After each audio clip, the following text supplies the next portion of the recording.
chilling and having. Hi everyone, this is Brittany here from Just Be Crafty, and today I'm going to show you how to make this beautiful crochet mitten 12 days of Christmas advent calendar. If you want the full month, you just double the amount of mittens, and I would make two 12 mitten garlands and hang them together at different heights. No matter how you choose to make this garland, it's going to look beautiful in your home. I can't wait to see your creations. As always, you'll want to reference the written pattern as you follow along with the tutorial. You can view the pattern for free on my website or purchase the digital version if you prefer to print or access the pattern offline. Both versions will be linked below. While this pattern is beginner friendly, it assumes you already know the following skills: chaining, single crochet, and then the basic concepts of decreasing as well as working flat and in the round. Once you have these skills under your belt, I'm confident you can tackle this pattern. To get started, here's what you'll need.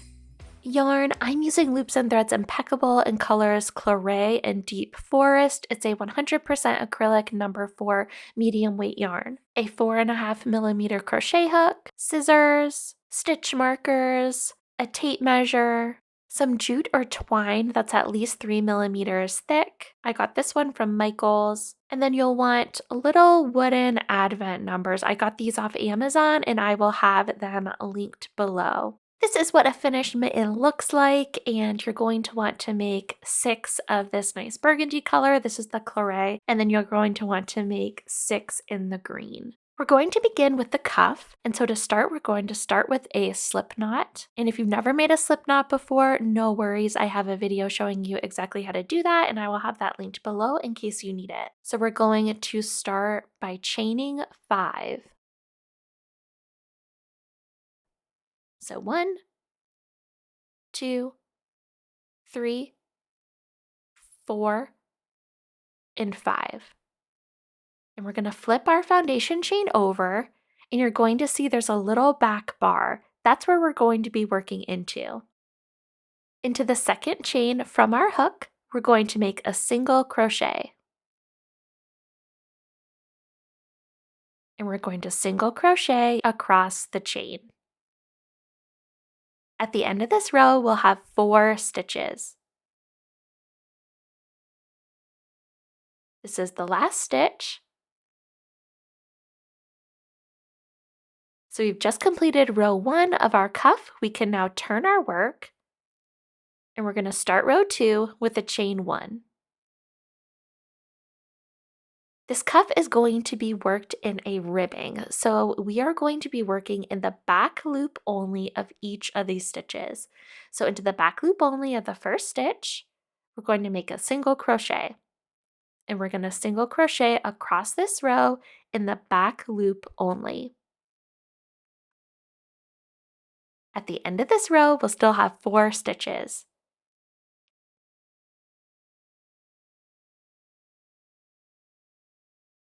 Alright, so we just completed row 2. So for rows 3 through 19, we're simply repeating row 2. We're just single crocheting into the back loops only. If you'd like, pause here and meet back up with me once you've completed row 19.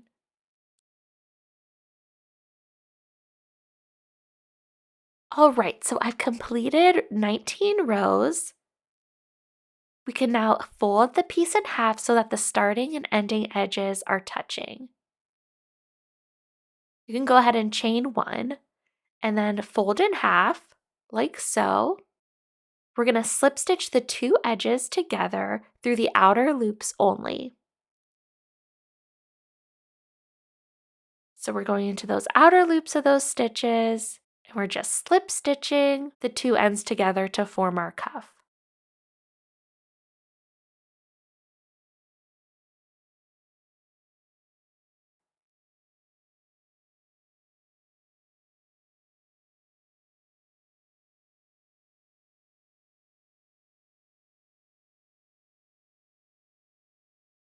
Can be a little tricky to find that last stitch. And this is going to be the inside of our mitten, so we can flip it right side out.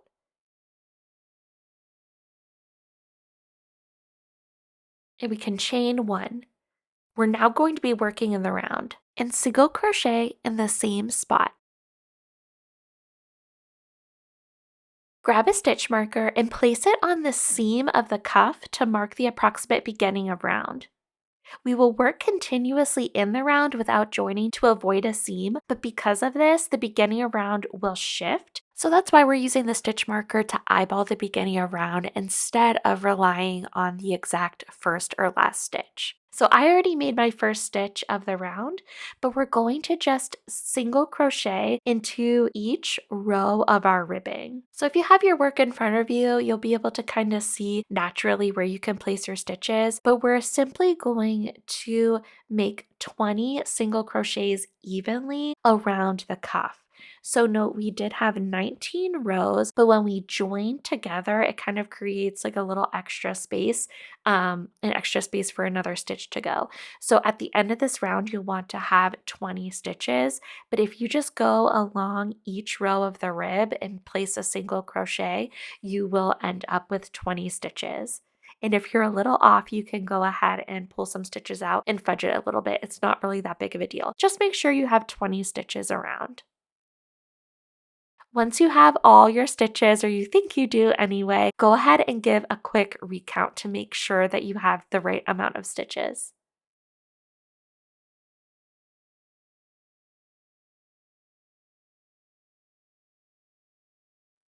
And I do. So now we're ready to begin round 2. For round 2, we're simply going to crochet in each stitch around. And remember, at the end of the rounds, we're not joining. So for round 2, we're simply single crocheting in each stitch around. So I made it back around to the beginning again, and it's time to increase for the thumb gusset. At this point, you're going to want to find the 2 stitches that are most centered over your beginning of round marker. The stitch I'm currently in is one of them, so I'm going to place a second single crochet in the stitch that I'm in.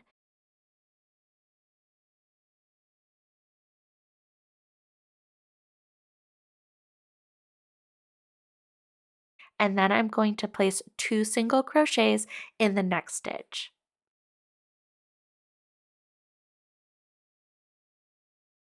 Then grab your 2 stitch markers.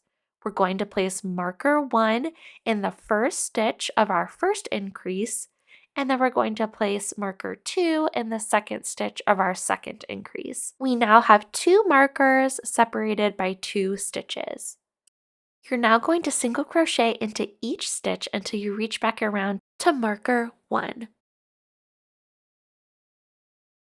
Okay, so we're almost back around to marker 1 and we're ready to do our second increase round in round 4. So we're going to take out marker number 1 and we're going to place 2 single crochets into that marked stitch.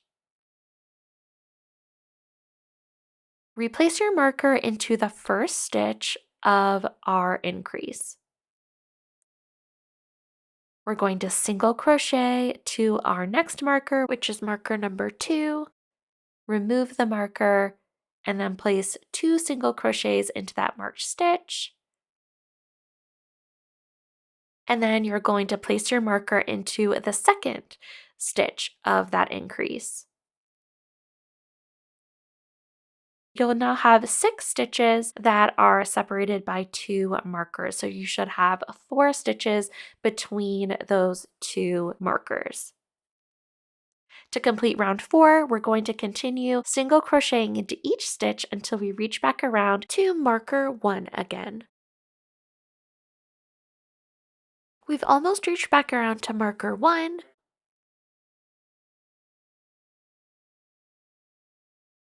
And we are simply going for round 5, we are simply going to single crochet into each stitch. So you're just going to replace your stitch markers as you go. So we're just single crocheting into each stitch.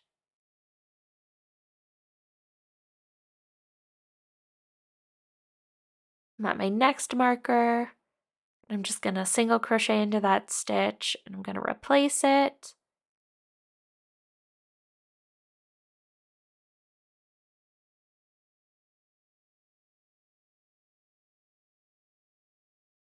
Single crochet around until we reach back around to marker 1.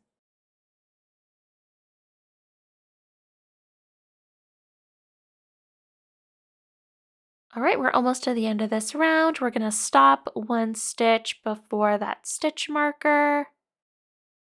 Okay, so for round 6, we're going to start with a chain 2, and we're going to skip over the next 6 stitches.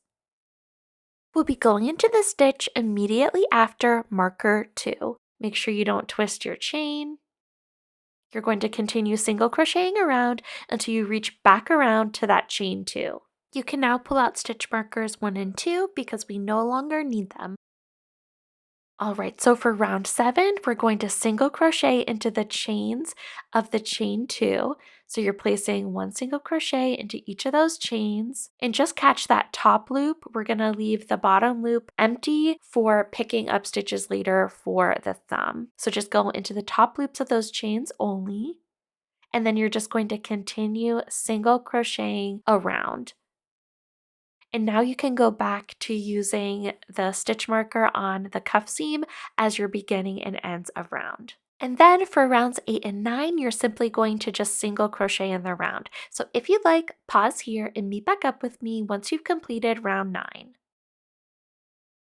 Okay, so now it's time to decrease for the fingertip area. So we're going to start by single crocheting into each of the next 8 stitches. 1, 2, 3, 4, 5, 6, 7, and 8. Okay, we're then going to decrease over the next 2 stitches with an invisible decrease. To make an invisible decrease, we're simply going to insert our hook into the front loops of the next 2 stitches. Draw up a loop, and then complete your single crochet. You've just decreased 1 stitch using the invisible decrease method. We're now going to repeat that again, so we're going to single crochet into the next 8 stitches. So there was my first one, here's 2, 3, 4,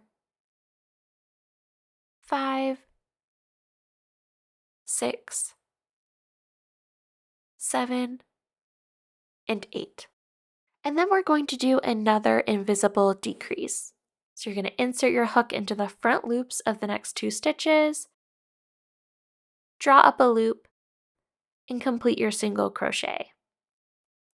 That takes you to the end of the round, and you should now have 18 stitches. At this point, pay more attention to your stitch count because that will kind of govern where beginning and end of round is, so you can ignore the stitch marker for now.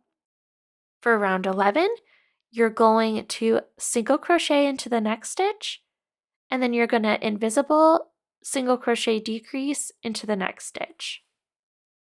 So for this round, we're going to invisible decrease into every other stitch. So we're invisible decreasing.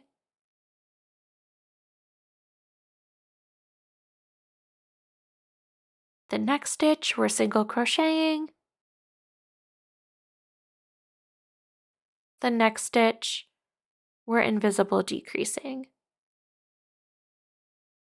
Repeat this process all the way to the end of the round until you only have 12 stitches. All right, so that concludes round 11, and now we're ready to do round 12, which is our final decrease round. For round 12, we're going to invisible decrease in every stitch around. So every stitch we make is going to be an invisible decrease. At the end of this round, we'll end with 6 stitches. So just invisible decrease until you only have 6 stitches remaining.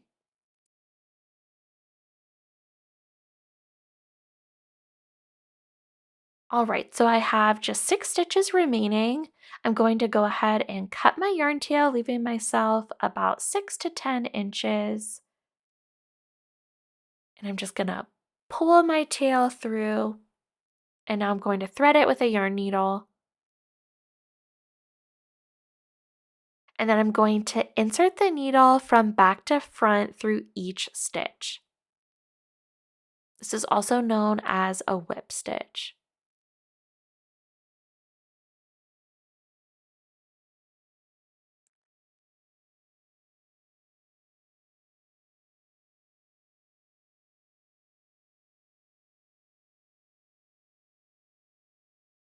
Once you've made it back around to the beginning again, pull your tail to tighten. And then simply secure it. I like to do just a little inconspicuous knot.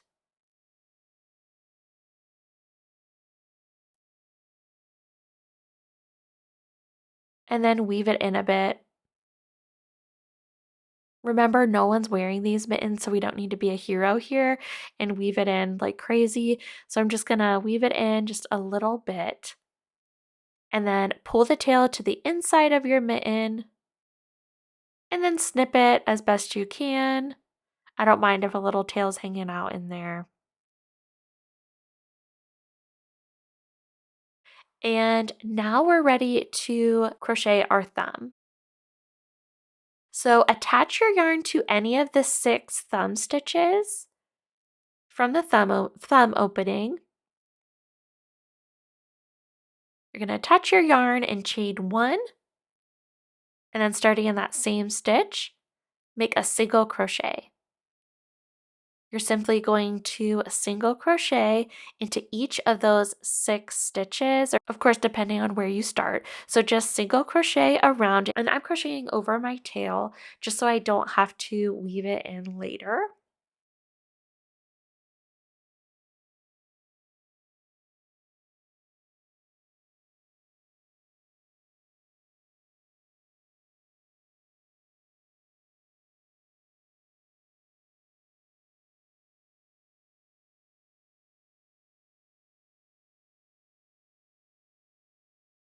And then once you get to the end of your little bottom thumb outline, we're going to, well, actually, first of all, I am going to pull that little yarn tail to the inside to get it out of my way.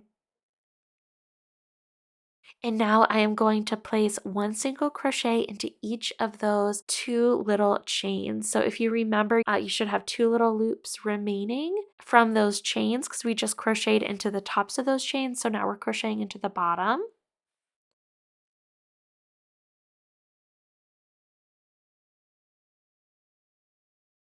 So here's 1 stitch. And if you can't find exactly where you're supposed to make those stitches, you can fudge it a little bit, just add 2 stitches. It's not really that big of a deal. So here's 1.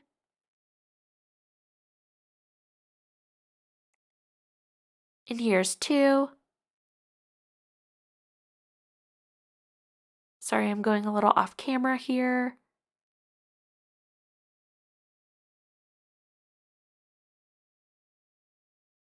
And that completes round 1 of the thumb. For rounds 2 through 4, we're simply going to single crochet into each stitch around. And you should have 8 stitches. This is probably the trickiest part of the whole project just because it's such a small circumference. But that's okay, do your best. So if you like, pause here and meet back up with me once you've crocheted 4 thumb rounds. Okay, so I just finished my thumb rounds. I'm going to grab my scissors and cut a yarn tail, giving myself about 6 or 8 inches, and simply just pull it through.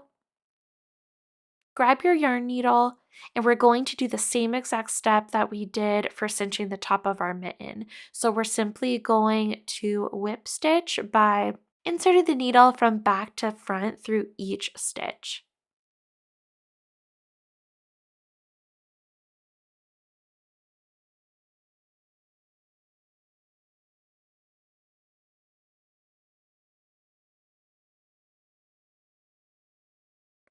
Once you've made it back around to the beginning again, simply pull on your tail to cinch the thumb hole closed.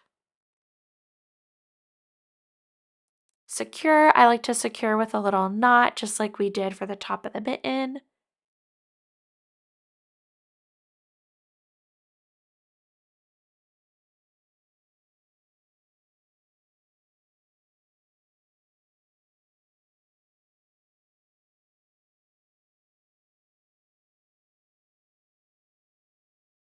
And then weave that end in a bit.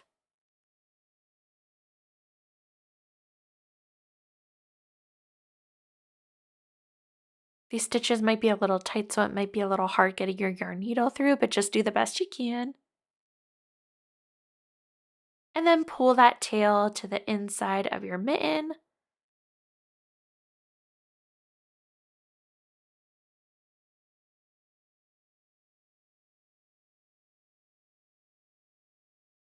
And then give it a little trim with your scissors and just make sure you're careful to not cut into your actual mitten. I don't really mind having a little tail in there. It'll fall to the bottom anyway. We're going to do our finishing touches. Insert your hook into a stitch that is the most centered over your thumb. And then we're going to attach our yarn. And then to make a nice loop to hang our mitten from, we're going to chain 14.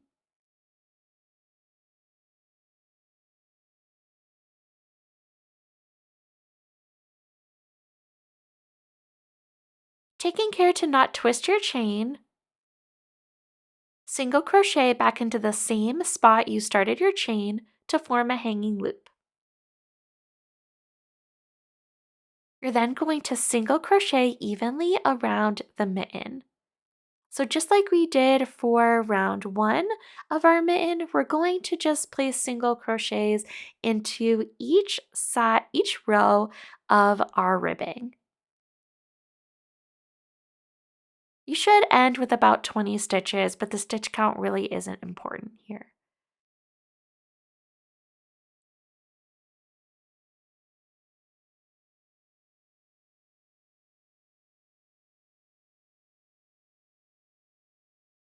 All right, so I reached the end. And the first and last stitch will be separated by that hangable loop. So don't join just yet. Cut your yarn and then simply pull the yarn through. We're going to use a duplicate stitch to make a seamless join. So thread your tail in your yarn needle and push that hangable loop out of the way. Take your yarn needle and insert it just like so into the first stitch of the round and pull the tail to just the right length to look like a stitch. So don't pull too tight and don't be too loose. And then insert your needle into the last stitch of the round just like so and pull it. Pull to the right tightness that makes that look like a stitch. So as you can see, it looks like the hangable loop is coming from inside of the mitten. So I like to just secure this on the inside of the mitten with a knot. And then I'm just going to do a quick little weave in, nothing crazy, because again, no one's wearing these. Just getting the end away from the edge, so that way no little tails will be peeking out. So I'm now going to cut that end. And we have that completed. So we just have a couple more ends to weave in, so I'll let you do that on your own. You're just going to do the same thing. I like to just kind of get those ends away from the mitten's edge, so that way if they do ever shine through or pop out, it'll be on the inside of the mitten and not the outside. So you're just going to want to repeat that process until you have 6 red mittens and 6 green mittens. So I have all 12 of my mittens ready to go for my calendar. You're going to want to measure out your twine. I'm going to cut a 67-inch length of twine that works best for my setup. I have more detailed instructions on this or more detailed advice on this in the blog post and in the written pattern. So make sure you check that out if you want just like a little bit more advice with that. So from one end, you're going to want to measure in 6 inches, just like that, and fold at that 6-inch mark. And we're going to create our first hanging loop. So I'm just going to do a nice little loop knot.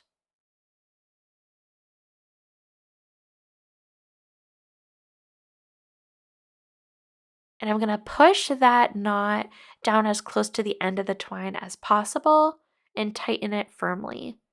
It'll create about a 3-inch long loop, or 2.5 to 3-inch long loop. You're going to want to repeat that process on the other side as well.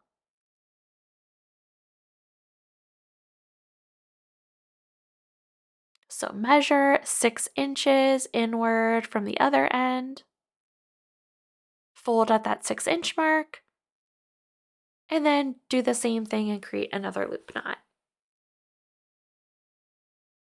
You want them to look about the same. So whatever you do on the first side, you want to do on the second side.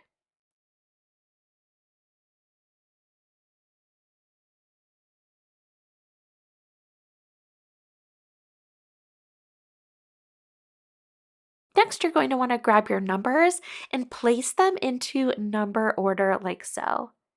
You're also going to want to arrange your mittens in the order in which you want them to appear on your garland. So I want them to appear red, green, red, green, red, green. So day number 1 will be red and day number 2 will be green, and so on. So orient your mittens in the way you want them to be facing on your garland. I want all of the thumbs to be positioned towards the right.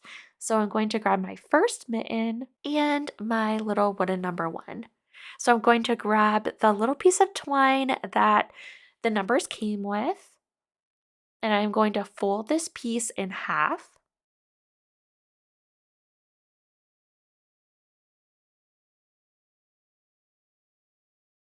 And then from front to back, I'm going to push the folded end through that little hole at the top.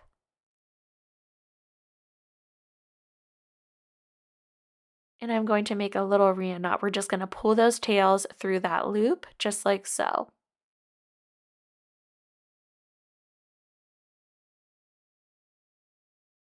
And then lay your number down, make sure it's laying in the proper orientation. Grab one of your tails and just thread it through your loop from right to left, just like I have. And I want my number to hang down about an inch or so. So I am going to create a loop knot that has about an inch slack on it. So we're just going to create a simple loop knot. And whatever you do on the first one is what you want to do for all of them. So you just kind of want to make sure you're consistent with all of your knots. All right, and that looks like about an inch. I'm pulling it nice and tight. So I can grab my scissors and then I'm going to snip that twine close to the knot. And then perfect. So everything's laying in the proper orientation and it looks really cute. So you're going to want to repeat that for all of your mittens. So we're now going to want to slide the main garland through each mitten's hanging loop the same way, keeping all the mittens in order and oriented correctly. So I do want to note that if you are, so for my garland, I'm probably just going to be putting, I forget what they're called, but they're the little Dove chocolates that have like the little quotes on them. I don't remember what they're called, but that is what I'm going to be filling my advent calendar with.